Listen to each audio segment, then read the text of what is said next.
here we are again. We need to have an honest conversation about Call of Duty and more specifically Warzone. It's no secret that it's not in the greatest state right now, especially after so much hype of the initial return of Verdansk.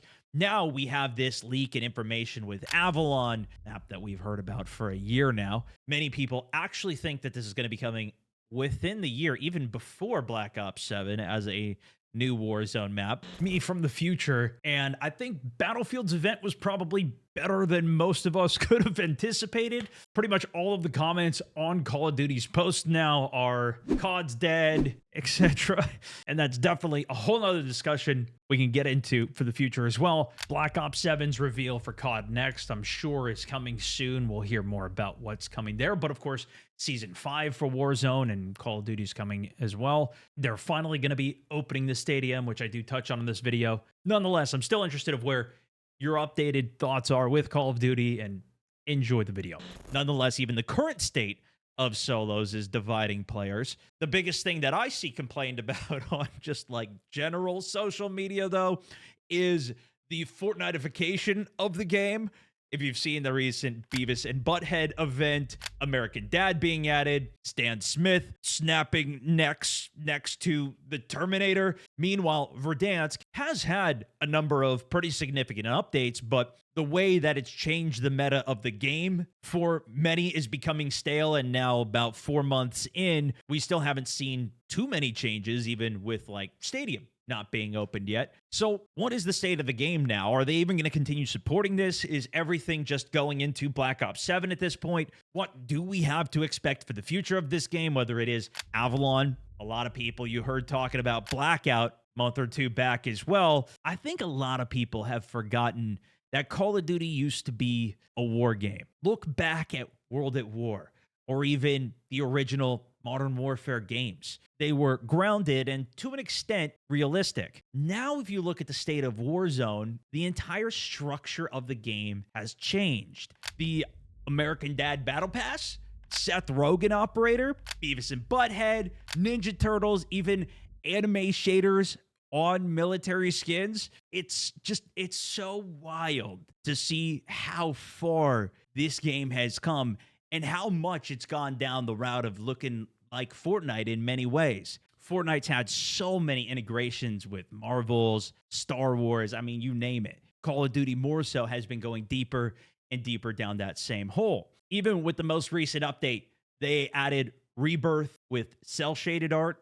Also, same thing with zombies. I even saw someone on Steam refund the game because of the new COD Tunes update for zombies, where they thought that pixel art bugged the game. But of course, the reason we're going down this direction is how much money it makes them. They no longer need to even sell you the main game every year, which they still do. They're, of course, making the money off of the bundles that they're doing. Some reports saying that Call of Duty franchise pulls in $20-30 million in microtransactions monthly, which is no surprise with the millions of players that they have at $20-30 a bundle. It's just printing money for them.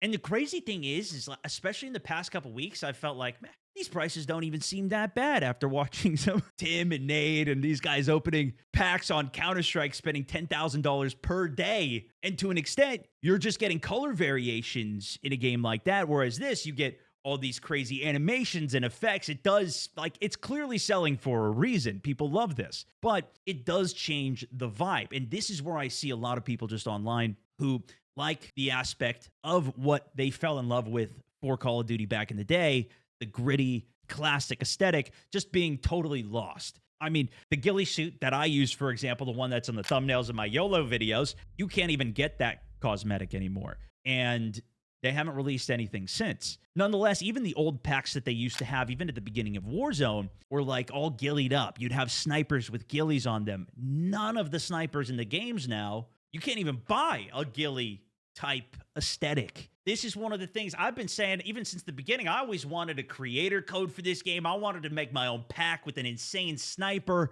optic, ghillie, grass, bushed up everywhere. Then everybody would want my bush, but it's just, that's not the aesthetic that they're going for anymore. It's totally lost. And to be fair, there's only so much that you could do with those variations. And you have a whole lot of more flexibility, even going down this cartoony route now that they've gone down. That also does change the aesthetic for the game. Even when Black Ops 6 first came out, they were like, no, we're not doing any cross progression with skins. You can't carry forward any of your skins into Black Ops 6 because we want to keep the game and the aesthetic how it is. And you got a girl running around in her pajamas pretty quickly. I think realistically, it's to get everybody to buy more bundles again. And who knows how long before they do a full reset on all the Warzone skins again, as they've already done. But if you look elsewhere on the internet, whether it's Instagram comments, Facebook, YouTube, it doesn't matter. Obviously, Reddit's always got a lot to say. But there's a lot of people who don't want the cartoon characters, Nicki Minaj, and Diablo in my military shooter game. I also think that's a big reason that there's been a surge for games like Arma, and why I also think there's a lot of potential for Battlefield, and why so many people that even haven't played Battlefield in a while are looking to this game. Now, I'm recording this before the Battlefield 6 trailer does drop, so we'll see what the reaction to that is like, and talk about that in a future video. But that's where we're at now. You drop into downtown, and it feels like you're in Times Square. Bunch of bright advertisements running around, people maybe grabbing you from behind and trying to take a picture with you or something. It's optional, sure, but when 80% of the lobbies are glowing, the option kind of fades away. And there's been so much discussion where people are like, oh, well, they should put a thing on so you can have it look milsim. So the people who buy the skins don't get to show up. They need to promote those things so people will buy them. They're not going to hide any of those skins, which I think is also a big reason that I don't think they're ever going to go back to Blackout either. But more on that towards the end when we talk about the future here. We need to talk about the state of solos. When I first started playing Battle Royales, I was so bad that I had to just dedicate time into solos to learn how to play the game. And I still think this is one of the best ways to improve as a player, as well as gives you the most flexibility to just hop on and get a game. This is one of the things that I think Call of Duty has had a monopoly on in many regards for the last 5 years, having a phenomenal solo experience, which I know a lot of people hate solos and disagree with me on, but having played a lot of Battle Royales myself, this is one of my favorites. The fact that it is all players.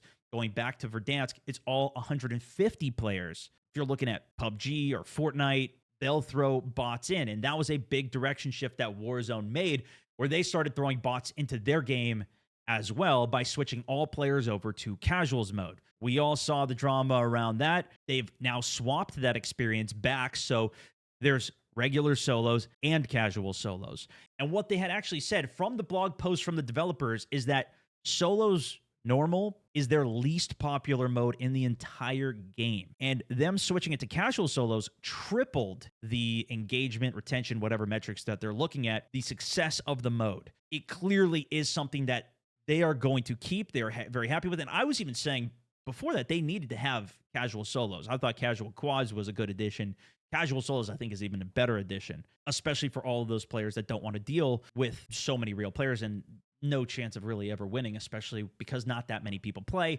People that do play are very good, so it's a very high-skill lobby typically, even if you're looking at SBMM, whatever. But now by having both of them in the game, what's happened is for a lot of regions, the game is actually just straight up unplayable. South America, Asia, and even Europe during off-peak hours can't get the games to queue, or queue times are just so long that they're sitting there, reportedly at least, for 10 plus minutes waiting for games to start. And even when you do find a game, of course, they can't skill-based matchmake you into anything, so you will have pure sweats in there. Even if it's not the entire lobby playing like it's the World Series of Warzone, you're going to get at least 5, 10, 15 players that are very good, capable of dropping 20-kill games in there. And that is further, I think, at least, going to be turning players away, which is why I'm anticipating Activision wanting to then fully remove solos again. The good news with all of these bots is that casuals is far faster to queue. You don't need so many players to do it. I also think that they're able to then skill-based matchmake players better as well, which is why I'm assuming these lobbies are doing triple as well as before. I think the bigger problem, though, is that that is not always the case. See, there's still only so many people at one time. And even if there's one or two very good players in a lobby, they are capable of absolutely destroying you. And if you're already in the map, in the mindset, this is going to be more casual, this is going to be a little easier, and you've got somebody who's at an extremely high level hopping in to go into a more relaxing game for what might be for them, the way that they're balancing this, it's not skill-based match made enough. A lot of people are even wanting these casual lobbies to be protected. For example, PUBG has casual lobbies. You can only play in 3 per day you're allowed to go in. Or potentially setting a level requirement, so once you're over a certain level, you're not allowed in these lobbies. But I think the problem is if anybody's better than you, you're going to call them a sweat, and everybody's at a different point for what that level is. And as soon as you push to another level of it, you're still not going to want to play with the people that are typically way better. You want to play with just a sweet spot of what's kind of in your wheelhouse. I definitely have a lot of time in the game. I am quite good. And I will say casuals is a phenomenal way for me to just warm up, as well as play with super off-meta weapons and kind of just have some fun. As well as, for a lot of people, I think it's a good opportunity to work towards their camo grinds, which I also don't do. But while I'm glad they added the casual mode, I'm not sure, and you guys maybe even let me know if you play solos, if this has made you want to play it more. If you've been a player of solos now, are the queue times much worse for you? I've noticed that for sure.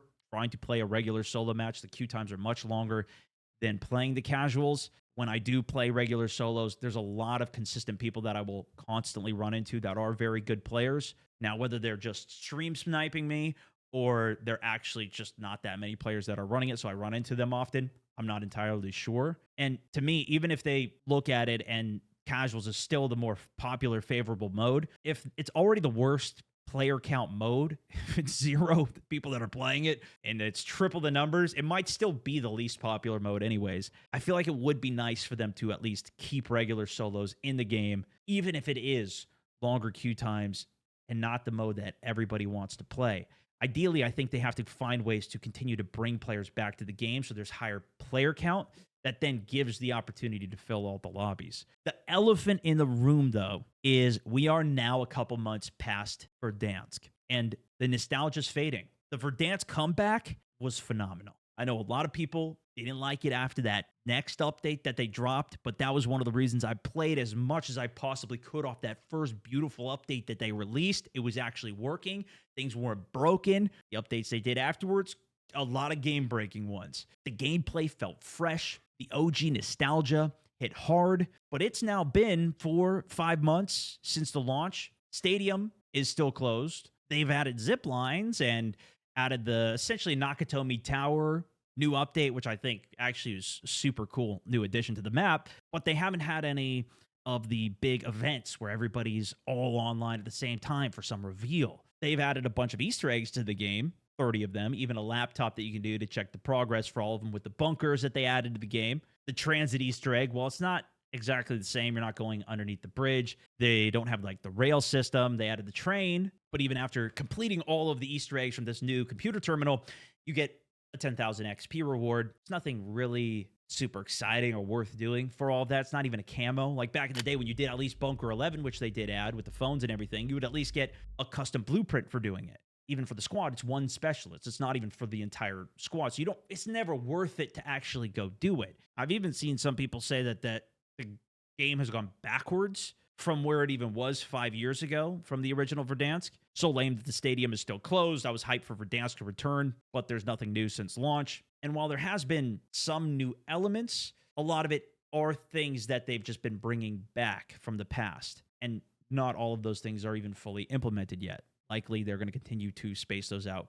with the new seasons. Threads across COD Warzone's Reddit and Warzone Reddit echo a similar vibe, though. Excitement gave way to disappointment as the maps kind of stayed frozen in time. There was a lot of people who wanted it to be the exact same, really not even have things like zip lines added to the game, which I think the zip lines have been incredible additions. A lot of the stuff that was on OG Day 1 Warzone was improved with the updates that they did over the years on Verdansk. And I actually really like that they've kept a lot of Verdansk in that same state, where you don't have things like perks being found on the floor added in, you don't have redeployed balloons, and some stuff that you'll find on Rebirth Island is not on this. But I do think this is a chance to build on Verdansk's legacy, bring back some of the other POIs, open the subway, and I think even add new locations, even if it's for events or limited times. We kind of saw this with them doing it in Urzikstan, where they added Superstore to that map. It was there for a season or two, and then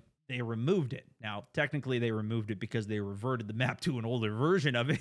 But if there were more limited time events that did more drastically change the map, or they just had bigger sweeping changes to the map, I think it could definitely continue to keep it fresh. I think their safest route would be to continue to add more maps to the game, even bring back the other old maps about Maz or Urzikstan, and have all of these things within some type of rotation and playable space for us, while still having Verdansk as something that is there to play. Which leads me then to the future of Warzone. Where do we go from here? Well, there was a post that went viral on X with rumors that Warzone might be getting sunset. This was a serious discussion not long ago, although I haven't seen much discussion of it recently.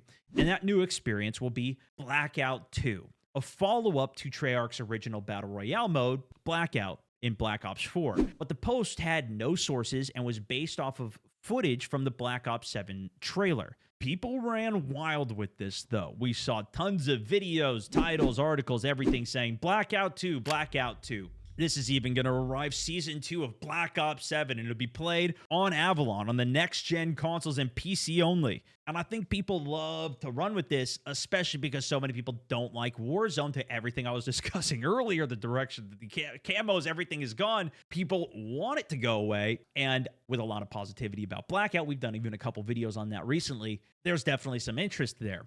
Now, what do we actually know about Avalon? Well, we've seen this location in the Black Ops 6 campaign, as well as some of the multiplayer maps in the current game. In fact, this is where we originally saw it a year ago. You could fly outside of the play spaces when you were in spectator cam on these multiplayer maps and see 6 or 8 of the multiplayer maps within Avalon, these being Black Ops 6 maps.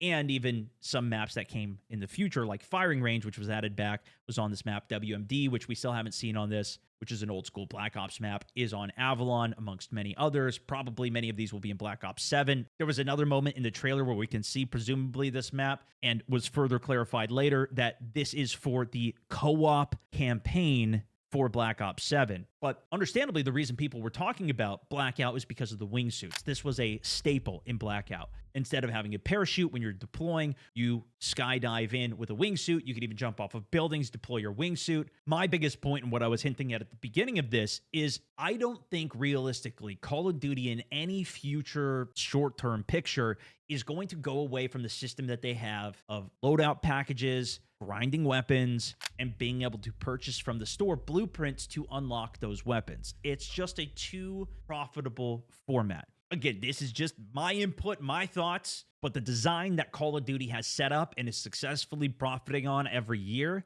is way too good. Blackout, you would just go in, pick a weapon up, find attachments on the ground, build your weapon as you go. You never needed to play the game or grind for anything. Now, that game, you also had to pay full price in order to play. Warzone is a free-to-play game, and so that format is a little bit different, but I also don't realistically see them going away from this free-to-play format either. And in the future, when they do eventually release Avalon, if they do, there's even been rumors that they scrap the entire map. Now, of course, we just saw it in a new trailer that they released alongside Battlefield, teasing their announcement date for their trailer. Although it didn't get too much coverage, this Warzone update, as honestly, it really wasn't a super flashy trailer anyways. It looked like it was more campaign-focused. I realistically extremely highly doubt that they're going to be randomly dropping a map before even Black Ops 7 comes out. If anything, they would drop Black Ops 7 with the new game. That would be the selling point alongside the new game coming out. And even then, they have not done a good job of launching new maps when new games come out. It almost always ruins Warzone when they do that because they have to rush that out the door. It's never finished. This is one of the things that they did with Verdansk. They waited multiple months for that to come out before they actually released it, just like they did back originally when Modern Warfare 2019 came out, the reboot of the Modern Warfare series. They waited a couple months before dropping Warzone out, coming out in March. Hopefully, they've at least learned their lesson not to get rid of Verdansk and Rebirth Island. But at the same time, I think, again, this is just going back to my opinion here, this is the design that Call of Duty has. We see this with their game launches every single year. They're not trying to keep a player on forever. There's some people who are an exception, like myself. And even myself, I quit the game for 5 or 6 years after Advanced Warfare until the series came back with Warzone for me. But I think that's very much done on purpose, where they want people to come and play the game for a couple of months, spend a bunch of money, leave the franchise for a while, and then come back at some other point. I think there's going to be a lot of people who come back for transit with this new Call of Duty Black Ops 7 that supposedly is going to have that. Maybe they didn't play Black Ops 6. They didn't have time, the kids, the whatever's going on in life, but they love that one match. So maybe they'll get it for that one thing and then come back, and then now they've got somebody back. They're very off and on. Same thing with Rebirth was there, then it was gone. Now it's back. Now you're back. Verdansk is gone. Now it's back. Now you're back. They keep the cycle constantly rolling off of something from nostalgia, even the Modern Warfare series, the Black Ops series. They bring back Firing Range, whatever. They're in the loop of taking things away and bringing them back to constantly have the opportunity for people to have a point to get in, buy the game again, and get back into it. A lot of people, I think, complain about this, but they don't realize this is done on purpose. This is I think at least this is what they're designing the game to do. And the people who will be forever players constantly grinding the game anyways will still do that.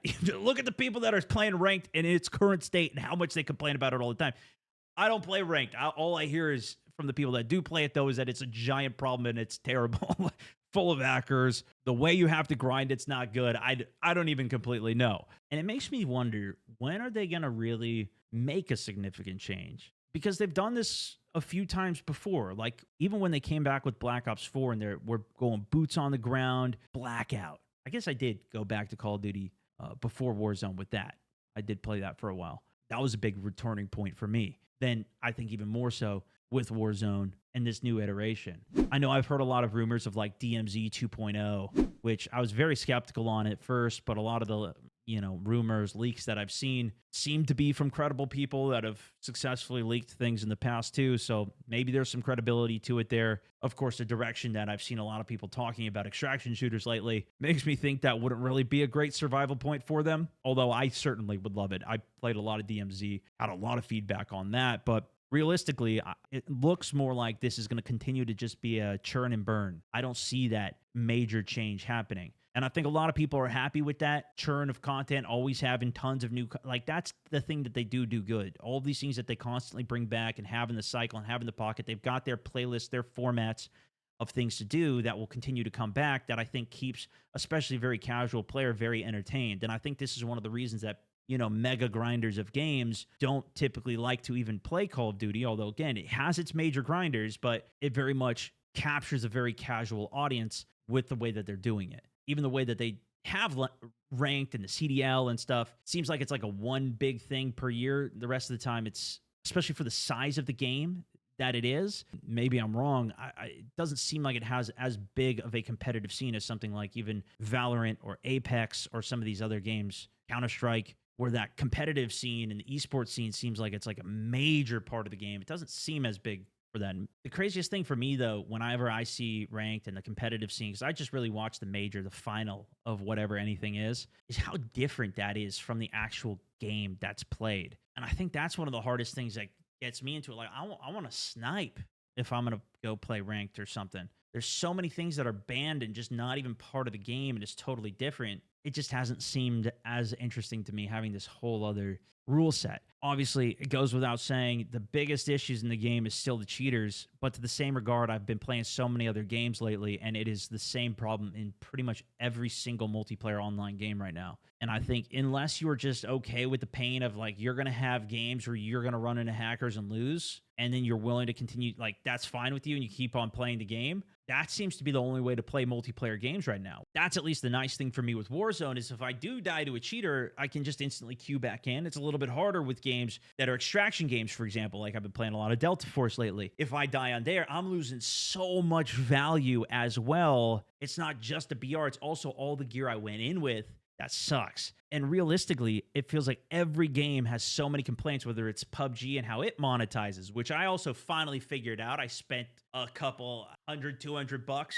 They have these like progressive skins that you get now. It's wild. Even like Rainbow Six Siege now has some more crazy cosmetics with guns floating when you do inspects and everything. Like, every single game and every community has got so much that you could find that you could hate about it. I feel like it's almost hard to find games to actually enjoy now, which is one of the reasons that I love doing like the Fast Friday games that I do with the boys, where we just kind of play whatever meme game. We were playing Peak the other day, or Rematch, the soccer game. Like, there's still good experiences out there, and I have found ways to enjoy them. Even Call of Duty, people say, how do you even play this anymore? And to be fair, people said the same thing to me when I was in college and all my buddies stopped playing games. At least nobody was playing with me anymore. That was one of the reasons I started making videos. I still loved playing games. I still wanted to talk about it more, find other people to continue to get lobbies with, do these like crazy customs that we do as well. I was just doing some of that even before recording this today. And I think this massive peak that Call of Duty and gaming as a whole hit, and everything hit really in a lot of ways during COVID, brought a lot of people in, but now I think left a lot of distaste of where we're at now. And I think a lot of people have just moved on. They're not even really gaming anymore. The number of people who even watch my streams are like, I don't even play the game anymore, but it's nice to keep up from watching you or seeing some high level gameplay, whatever, life. I think that is part of it. I think there's that bigger picture that I'm discussing. And then I also think it is the direction that Call of Duty is going, but I think it's also the industry as a whole is going towards a lot of the, especially AAA games, are very much pumping out as much money as they can. And I get that. I don't think that's going to change, not until at least money goes down. But I do think there is a then major opportunity for these other smaller games to pop up. And that's been one of the fun things to cover even on my channel in the past year or so. I've been trying to play as many of these just like little games that I can find, or things that at least catch my interest, and we play it and I do a video on it. But I think to wrap this up, talking about Call of Duty, we hit the big moment. That was Verdansk. That was the big Bertha of nostalgia. And I don't know about you guys. Let me know in the comments. Was it fun? Was it worth it for you? I enjoyed it so much. I tried to play as much as I could during that time. I got so many of my buddies back on to Verdansk again. It was a blast. And I'm still enjoying Call of Duty to a large extent. The gunplay, still tight. The moments, the end games, still insane, especially solos. Sniping, it's not back to its full glory, but man, hitting those headies feel pretty good. The game's polish level, in some regards, is there, but for the updates and the amount of problems, whether it's people going under buildings, the lag that is constantly happening in servers, especially off of the beginning of the updates, having to completely back out of games to get a stable game.